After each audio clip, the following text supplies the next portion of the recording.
Today I'll be going over Chapter 13 of Alanna Nash's book, The Colonel.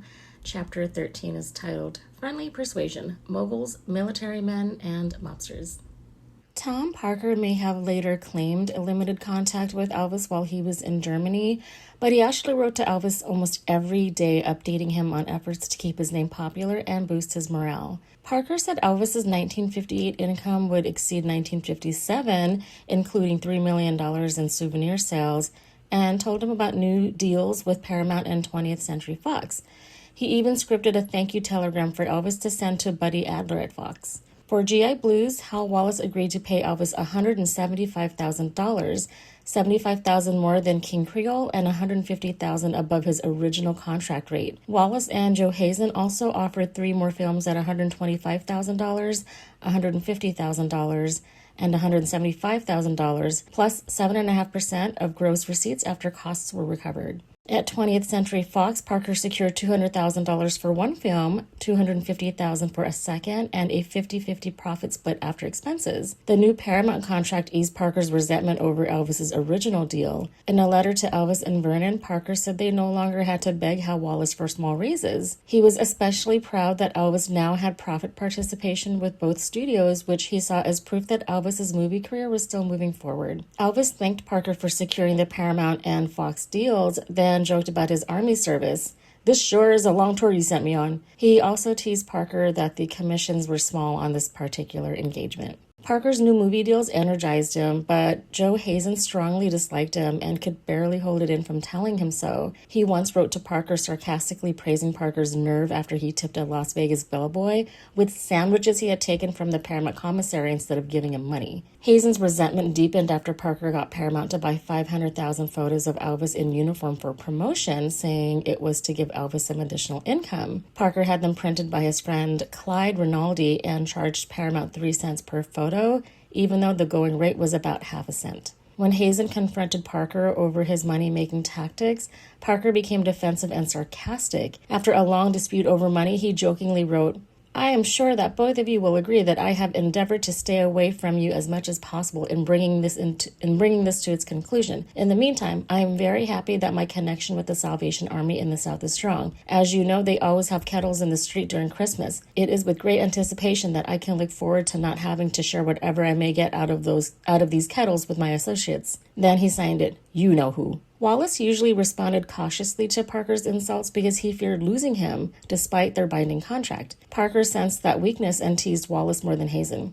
Once, after Wallace tried to discourage Parker from putting in his opinions on a project and repeatedly told him to get the big picture, Parker had a huge photo of Wallace installed behind Wallace's desk with the sign, "Here's the big picture." Parker seemed to seek Wallace's approval in a way he didn't with Hazen, often asking for recognition when he thought he had done something well. He also sent Wallace unusual gifts like jars of honey, octopus, and even Texas Longhorns, plus regular Valentine's and Father's Day messages that would read, "From Elvis and myself, your 2 boys," or once, "Your 2 orphans, Marie and the Colonel." Wallace eventually joked back that it was nice to be remembered even though I am not your father. In December 1958, Parker began sending Wallace autobiographical-sounding movie ideas for Elvis. One involved Elvis as a disguised stowaway in Hawaii who was manipulated and exploited by con artists and promoters, secretly recording and selling his performances. Another centered on Elvis as a gypsy foundling or stolen child, later revised into a gypsy boy traveling with his mother who gets into trouble with police. Both movie ideas were reflections of Parker's own past and psychology. The gypsy story may have echoed his family's nomadic background and the shadow of Anna Van Dendenen, while the Hawaii story mirrored Parker's identification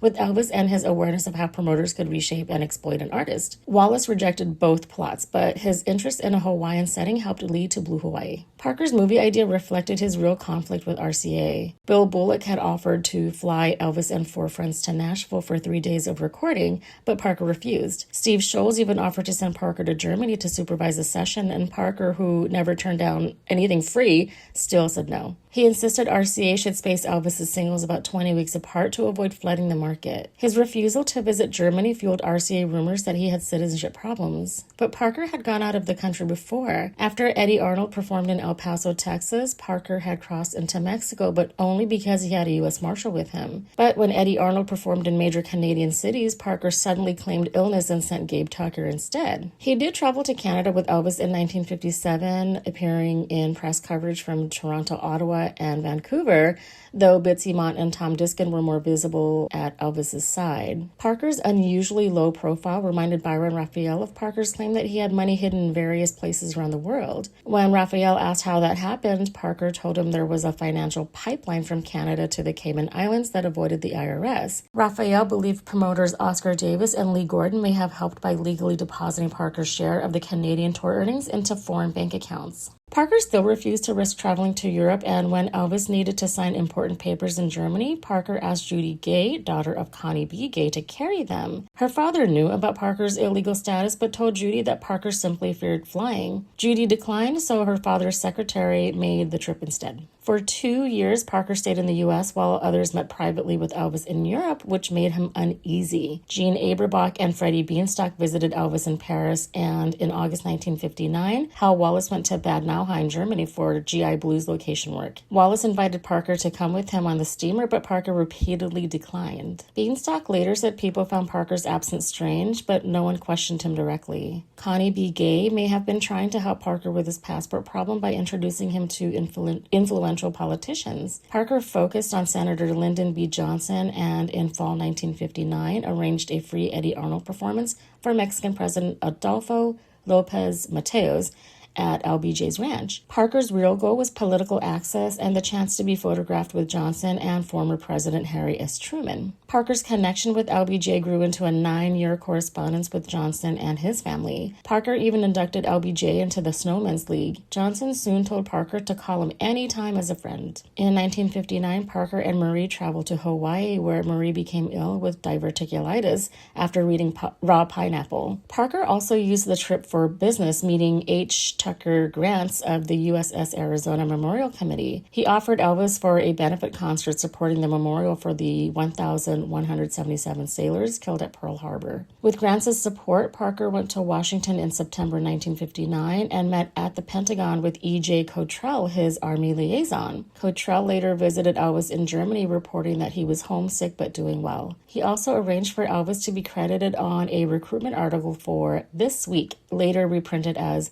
What Elvis Presley Learned About the Army. Elvis said, "If I had only one piece of advice to give to a friend, I'd say don't keep your troubles corked up. Work harder. Talk to a good friend. Don't jump with all 4 feet into a mess you'll never be able to wipe away." The details of Parker's 1959 Pentagon meeting remain unknown. He later teased Joe Hazen in a letter that read, "My special meeting in Washington Tuesday for lunch was fun, and I must tell you about it next time. I did meet a new general, and he now wants a snow card into my club. This, I told him, would be rather hard to do as we have no way of knowing if he deserves one at this time." Nash writes, quote, "Might the high potentate have swapped a membership and the promise of an Elvis show for a secret from his past? Was the favor of destroying his own military records, or perhaps of any mention of his illegality in the files of the FBI and the INS, too much to ask in return?" End quote. There is no proof Parker used his Pentagon connections for personal leverage, but he probably did. Hal Wallace hoped those connections might help Elvis get an early Army release for GI Blues, especially after learning the Army had accommodated actor Russ Tamblyn. But Parker refused. He insisted Elvis serve every single day of his military term so no one could accuse him of avoiding duty. Meanwhile, Parker continued planning Elvis's comeback, including the USS Arizona benefit and 2 serious films at Fox. With Abe Lasvogel's help, Parker arranged Frank Sinatra's welcome home party for Elvis. Elvis would earn $125,000 more than Sinatra was paid, while being introduced to an older audience as a polished, tuxedo-clad entertainer. Just 2 days before Elvis returned to the U.S., Parker finalized a new RCA deal. Elvis owed 2 LPs and 8 single sides per year, while both Elvis and Parker received an extra 0.75% royalty on top of the usual 5%. Parker also got $27,000 annually for photos and promotional support and gained approval over advertising and publicity. Ann Fulcina resented this, believing Bill Bullock secretly let Parker into her office one weekend, where he took all her picture files and negatives and then charged the company to use them. Although the new RCA deal favored Parker more than Elvis, Elvis and Vernon accepted it. Parker had kept Elvis famous throughout his 2 years in the Army, sometimes claiming he spent his own money to do so, and turned down other clients like Natalie Wood and brother Dave Gardner, although he really turned them down because he felt they were too headstrong. Elvis came to believe that he and Parker were an unbeatable team, and in Parker's eyes, they weren't just a team, they were a partnership. On March 3rd, 1960, newly promoted Sergeant Elvis Presley arrived at Fort Dix to a hero's welcome. Despite a blizzard, a band played Auld Lang Syne as reporters and photographers greeted him. Elvis looked lean, handsome, and happy to be home, though one reporter noticed a hint of sadness in his smile. Nash writes, quote, "In truth, the nervous flyer was somewhat sedated, having spent a restless night in the arms of a new girlfriend, this one named Priscilla, and he had ingested a fair number of pills on the flight to steady his nerves. The colonel quickly led him into a press conference where he said about the only thing on his mind was to rest up at home for the next few weeks," end quote. The next day, Senator Estes Kefauver praised Elvis in the Congressional Record for serving as just another G.I. Joe. At Fort Dix, Elvis was greeted by Steve Sholes, Gene Aberbach, Nancy Sinatra, William Morris representatives, and Hal Wallace. When Life magazine tried to photograph Elvis for a cover, Parker blocked the shot and demanded $25,000 for the privilege. "You don't think I'm going to let you put my boy in the cover without us getting paid for it, do you?" Robert Kautlowitz, then a 35-year-old RCA publicist, recalled Parker dominating the day at Fort Dix from 3 a.m. onward. Parker even floated a rumor that Elvis might re-enlist. Kautlowitz said Parker controlled everyone around him, including Bill Bullock. People either did what Parker wanted or he was finished with them. When Elvis was on his way home to Memphis via train, Parker told Kautlowitz to keep Elvis's train schedule secret to avoid crowds. But Parker secretly tipped off station masters himself, so even tiny towns had as many as 2,000 girls waiting at 2 a.m. to see Elvis pass through. Parker also had his staff call reporters, collect, and invite them onto the train, despite claiming the trip should stay quiet. One was David Halberstam of the Nashville Tennessean. He described the scene with Elvis. "He wrestled with some of his bodyguards, winked at the girls in the station, and clowned with his ever-faithful manager and merchandiser, Colonel Tom Parker. Man, it feels good to be going home," Presley said. "So good." Then he put a hand over the colonel's receding hairline and said, "Andy Devine," the tubby Hollywood character actor, "that's who it is, Andy Devine." "Quit pulling my hair out," the colonel said. "I'm just massaging it for you," Presley said. "Every time you massage," the colonel countered, "I have a little less left." When the train reached Memphis, Parker persuaded Kautlowitz to stay on for Elvis's Nashville recording session and the trip to Miami for the Sinatra TV special. Kautlowitz said Parker seemed to take a liking to him, even waking him by standing over his bed and ringing a cowbell, a sign that he felt that he was now in with Parker. About 2 months later, Parker invited Kautlowitz to Las Vegas with Elvis's group. Kautlowitz saw only modest gambling since Parker avoided letting younger associates see him spend too long at the tables. But Parker's gambling interest was growing again. After earlier gambling in Las Vegas and at the dog tracks in Phoenix and Tampa, including losing $50 Hal Wallace had given him to bet as an investment, he was becoming increasingly drawn back to roulette, his favorite road game. Many times, Parker would go to Vegas on a last-minute whim and would invite Freddie Beanstalk to fly out from New York to meet him. Beanstalk remembers, "He would lose fortunes. Besides the roulette table, he would stand at the craps table and lose and lose. He couldn't stand it. One time I said, 'Come on, let's go.' And he got furious and said, 'Don't you tell me it's my money.'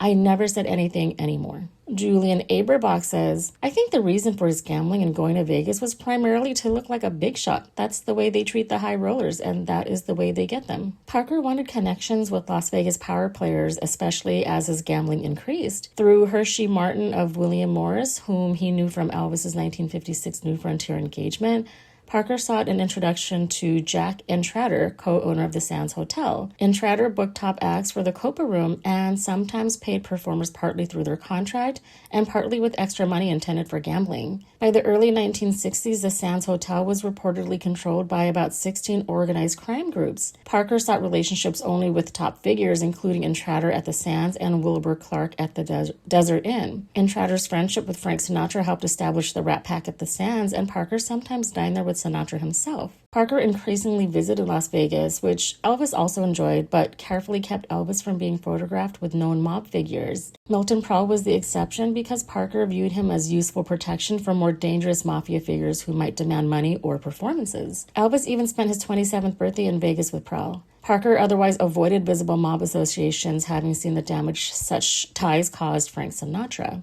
A former RCA associate, Nash doesn't provide the name, said, "The Colonel demanded everything to be squeaky clean, but it would have been impossible for him to do some of the things that he did without the mafia, in the music business, in television, and in the movies, because until the early 70s, it was as important to have a working relationship with the mob as it was to have a lawyer and accountant." After finishing GI Blues with Juliet Prowse in June 1960, Elvis returned to Las Vegas. Although Parker had successfully softened Elvis's rebellious 1956 image, Elvis himself had returned from Europe more licentious than before and was increasingly familiar with pills, especially stimulants. His interest became so intense that he even talked about buying a drugstore to ensure a steady supply. Lamar Fike, who was with Elvis in Germany, said, "He got just wild as a goat in '60 because he was loose from the army, which he hated with a passion. After the service, the biggest change, other than becoming harder, was that he became much more what people thought he should be." GI Blues reinforced Elvis's image as the good soldier, something Parker liked. The light musical comedy featured Elvis romancing a German woman, caring for a baby, and singing Wooden Heart to children. It became a major success, ranking 14th among 1960s highest-grossing films. Although Paramount briefly considered him for the Three-Penny Opera and The Rainmaker, the studio never gave him a dramatic role like King Creole. To promote Elvis's Hollywood return, Parker staged another 3-day cross-country train trip on the Southern Pacific Sunset Limited, with reporters aboard and huge fan crowds at about 50 stops. He also sent Wallace a list of TV mentions, journalists, and other publicity he had arranged, hoping it would boost GI Blues. It had already paid off. Elvis's Los Angeles arrival dominated the news, even pushing stories about Charles de Gaulle and the Humphrey Kennedy debate lower on page 1. Reporters also focused on his European-inspired outfit, including rhinestone cufflinks the size of 50-cent pieces. In August 1960, Elvis began Flaming Star at 20th Century Fox, playing the son of a white father and Kiowa mother. Producer David Weisbart wanted minimal music so Elvis could showcase his dramatic acting, believing that could broaden his audience beyond fans who saw him mainly as a singer. 2 months before filming began, Weisbart wrote to studio head Buddy Adler, "I have sweated over the script for the past couple of days trying to find places for Presley to sing. I cannot see how it is possible for Elvis to break into song without destroying a very good script. Instead of presenting a gimmicked-up picture with Elvis Presley, we'd be offering a pretty legitimate picture that represents growth in Presley's career and therefore should be fresh and exciting as far as his fans are concerned." The next day, Weisbart was at lunch with Parker, who told him, "We want all the best possible results for this picture, including the hundreds of thousands of dollars worth of exploitation represented by a good record released by Elvis Presley." Parker admitted he had no interest in reading the script and did not consider choosing directors as one of his skills. When Weisbart asked for his input, Parker became suspicious that he might later be blamed if something went wrong and warned that he did not want to work under conditions he couldn't control. Parker clashed with Weisbart over the music for Flaming Star. Weisbart wanted songs chosen to fit Elvis's voice and the film's period, but Parker focused on commercial potential. His formula was simple. The movie sold the soundtrack, and the hit single sold the movie. Charles Einfeld, Fox's vice president of advertising and publicity, wrote to Weisbart saying, "I think Parker is more interested in selling records than he is in building a motion picture career for Presley and making fortunes out of his picture reruns. It's a hell of a way for a partner to act. Too bad." Only 2 of the 4 songs stayed in Flaming Star, which pleased Elvis because he thought the others were too lightweight and inappropriate. Director Don Siegel was so impressed with Elvis's acting that he suggested promoting the film with the slogan, "Elvis X." For Wild in the Country, Parker immediately clashed with producer Jerry Wald and director Philip Dunn. He wanted the 45-day shoot cut in half and insisted on at least 4 Elvis songs, preferably 5 or more, despite Elvis's objections. Studio head Spiros Skouras supported Parker on the music issue, though. Wild in the Country was based on J.R. Salamanca's The Lost Country. Screenwriter Clifford Odets changed Elvis's character into an Appalachian delinquent and Hope Lang's character into a court-appointed psychiatrist. Director Philip Dunn called Elvis an excellent dramatic actor, a natural actor, well-suited to play a gifted young man whose talent set him apart. During filming, Parker seemed more focused on Elvis's record releases than his acting career or welfare. He complained about a proposed UK title change and demanded secrecy about the movie's music so fans wouldn't become confused about upcoming singles. He wrote to Wald, "I have never advised the studio how to make a picture. I am always willing to cooperate, but we know our record business." Parker was negotiating another RCA amendment guaranteeing Elvis $1,000 a week plus $300,000 annually against royalties. He directed $100,000 of that to All-Star shows for promotion under their 75-25 split. Parker also publicly denied being Elvis's controlling Svengali, insisting Elvis chose his own songs and that Parker only suggested or rejected unsuitable material. Like Flaming Star, Wild in the Country struggled commercially because it didn't satisfy either audience. Elvis fans wanted more music and excitement, while drama audiences wanted a stronger, serious story. During the preview, the audience laughed when it came to the songs. Because Wild in the Country underperformed, it became Elvis's last serious dramatic role and his final film with a major dramatic director. Philip Dunn declined Elvis's hopes of working together again, expecting future films to be lighter bikini vehicles. 2 days after the USS Arizona benefit concert, Elvis began filming Blue Hawaii. The Hawaii show, produced by Al Devoren, marked Elvis's first major stage appearance in more than 3 years. In Hawaii, Parker was playful but also enjoyed impressing military leaders. At the Hawaiian Village Hotel, he invited DJs Ron Jacobs and Tom Moffat to watch as skeptical admirals and generals entered his suite, which resembled a carnival booth and was covered with Elvis photos, movie posters, and RCA nipper dogs. Jacobs remembers, "He started snowing them, telling them how important they were to the security of the world. After that, he said if they just line up, why, he'd give them a little something from Elvis. So all these guys in charge of the military in the Pacific and Asia got in line and stood there anxiously, and Parker went over to a trunk that was full of Elvis memorabilia. Then the colonel reached in very carefully, almost secretly, and stingily started handing out these tiny Elvis pocket calendars, one to each admiral and general." Moffat remembers that as they left, one of the admirals saluted him. It was "Yes, sir" to the colonel. Nash writes, quote, "Yet not everyone was awed. When one high-ranking officer had the temerity to ask for a complimentary pass to the show, Parker refused, barking that ticket sales were totally nearly $52,000 and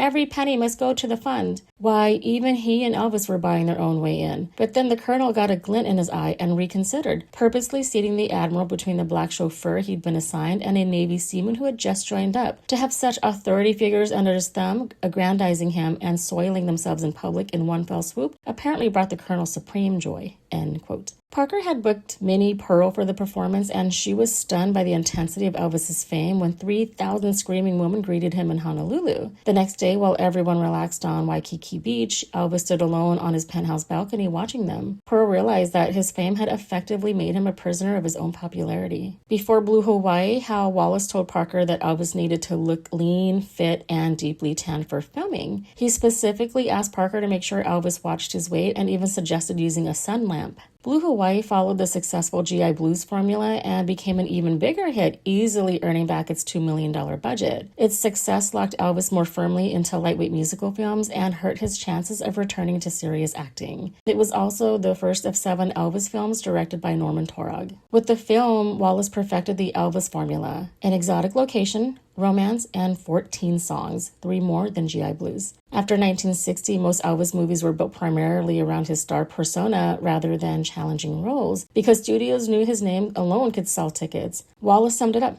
"A Presley picture is the only sure thing in show business." Parker likely didn't recognize how limiting these formulaic films were for Elvis. Parker himself admitted he couldn't judge scripts or directors well, and he also struggled to distinguish a strong acting performance from a mediocre one, relying heavily on others to shape Elvis's movie career. Nash writes, quote, "Despite Presley's remarkable portrayal in King Creole, Wallace believed that Elvis couldn't carry a picture without music, and Byron Raphael remembers going with Parker to a meeting with producer Joe Pasternak long before he made Girl Happy and Spin Out in the mid-60s. Pasternak, famous for musicals, had a dramatic property in mind for Elvis and asked him to do a reading," end quote. After the reading, Pasternak told Parker, "He really can't act. He just doesn't have it in him." Raphael remembers, "The only criticism I ever heard the Colonel make of Elvis was about his acting. He never believed that Elvis was going to be an actor, not for a second."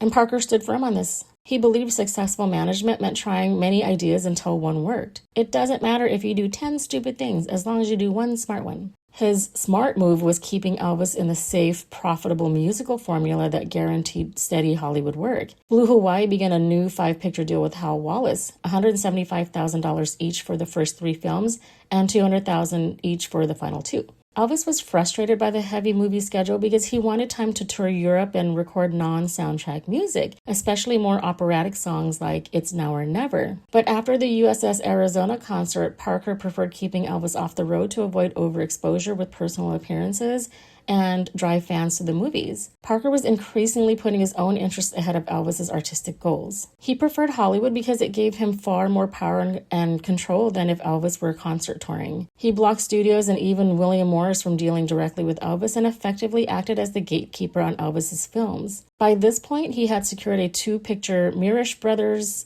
/ United Artists deal at $500,000 per film, plus 50% of profits. And in January 1961, a 4-picture MGM deal at $400,000 per film, plus $100,000 in expenses and similar profit participation. For the rest of his life, Parker often told a likely exaggerated story about meeting Wallace and Abe Blasvogel at the Beverly Wilshire Hotel to discuss an Elvis film that Wallace claimed had an Academy Award-worthy script. Parker told Wallace, "That's fine. When do you start?" When Wallace gave him the date, Parker turned to Blasvogel and said, "Sounds good, Abe. We get $1 million and we'll be there." Wallace said, "No, Colonel, you don't understand. I said this was an Academy Award-winning script. I only want to pay $500,000, not $1 million. Parker told him, "Oh, I didn't get that part of it. Well, tell you what we'll do. You send us the $1 million, and the day Elvis goes up and gets the Academy Award, we'll send you back $500,000. Parker openly viewed Elvis's movies as commercial products and not artistic achievements. In 1960, Parker said, "They'll never win any Academy Awards. All they're good for is to make money." Nash writes, quote, "At last, the Colonel had his dancing chicken," end quote. That's it for Chapter 13. Stay tuned for Chapter 14, which is titled Mistakes Someone May Have Made. See you then.